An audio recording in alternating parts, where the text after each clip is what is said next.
So, good morning, Dr. Grace. We'll start the interview session now.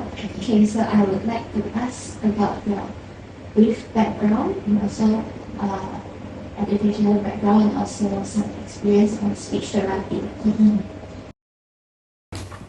I graduated from the University Science Malaysia, so with the speech pathology degree, 4 years, and then after that I pursued the master in business admin and also doctorate in business admin.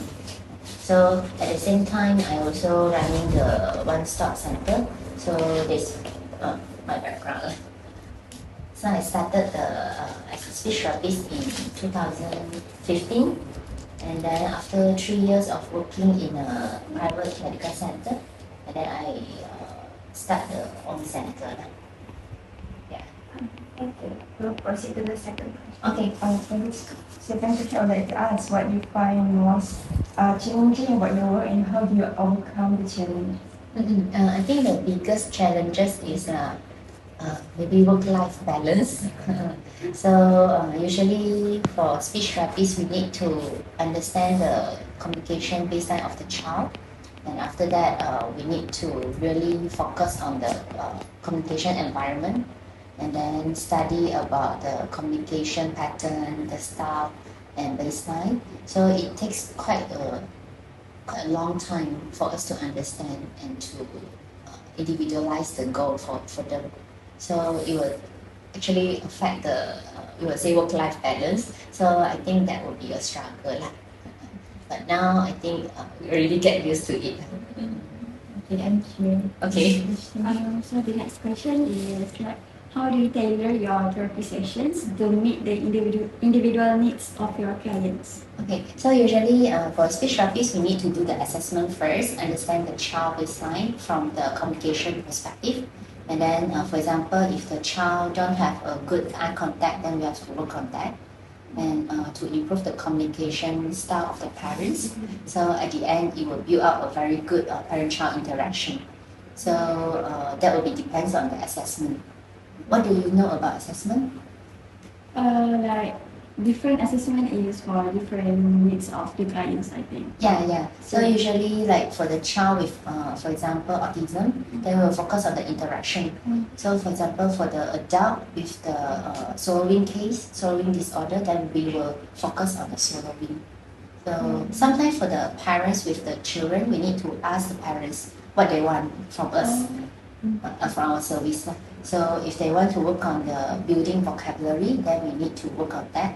If they are concerned about the pronunciation, then we need to work on the clarity of the speech. So the next question is, how do you collaborate with other professionals, such as teacher or doctors? So usually from our side, we know quite many disciplines. We practice the multidisciplinary approach. First of it is OT, so occupational therapist. Have you heard of that? Yes. So the one we work on the sensory integration. So for example, during the speech session, the child may be very active, running around, and then could be like poor trunk control or sensory issue, then the one we will involve the OT. We probably will consult them like how to deal with them and how to make the speech therapy more effective. So sometimes we, for the child with the hearing issue, they will involve the audiologist to see whether need to prescribe the hearing aids. And also pediatrician will work on the like GDD client, like global developmental delay client. So the one would be to improve the overall development. So throughout your career life, right, could you share like one of your biggest achievement?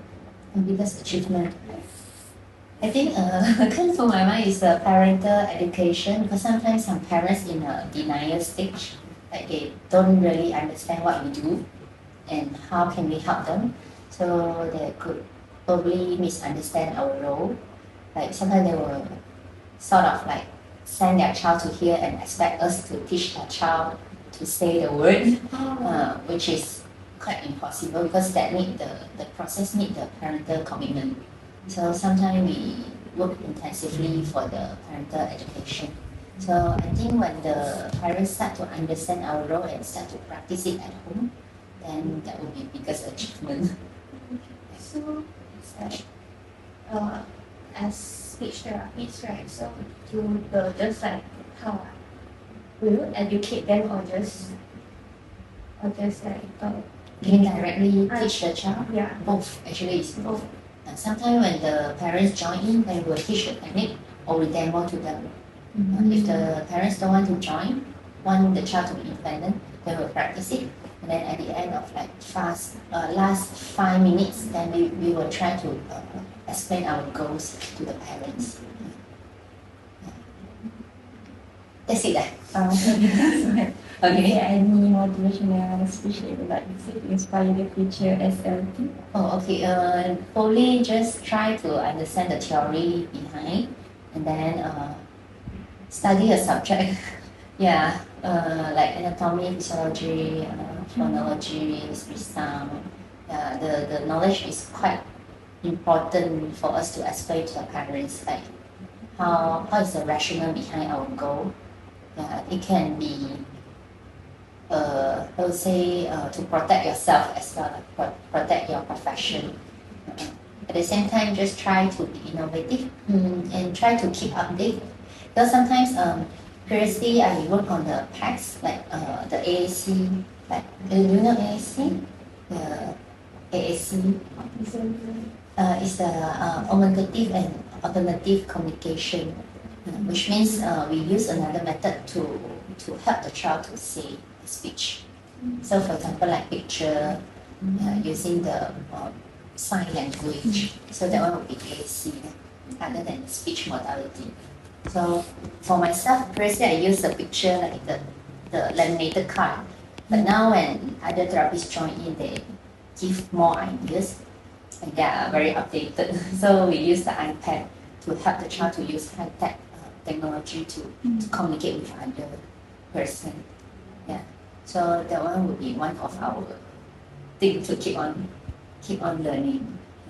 Think of iPad, right? Do you think that modern technologies such as iPad and television, all these, will cause children to have speech delay or speech issues? Depends on how we use it. If the screen time, like we don't involve the child in the screen time, then that would be one of the root cause. To have the faulty learning environment for the child, then could be contribute to the speech delay, but not the only factor. But if we like watching the television with the child and then we explain about it together, then that will promote the interaction. Okay. Okay.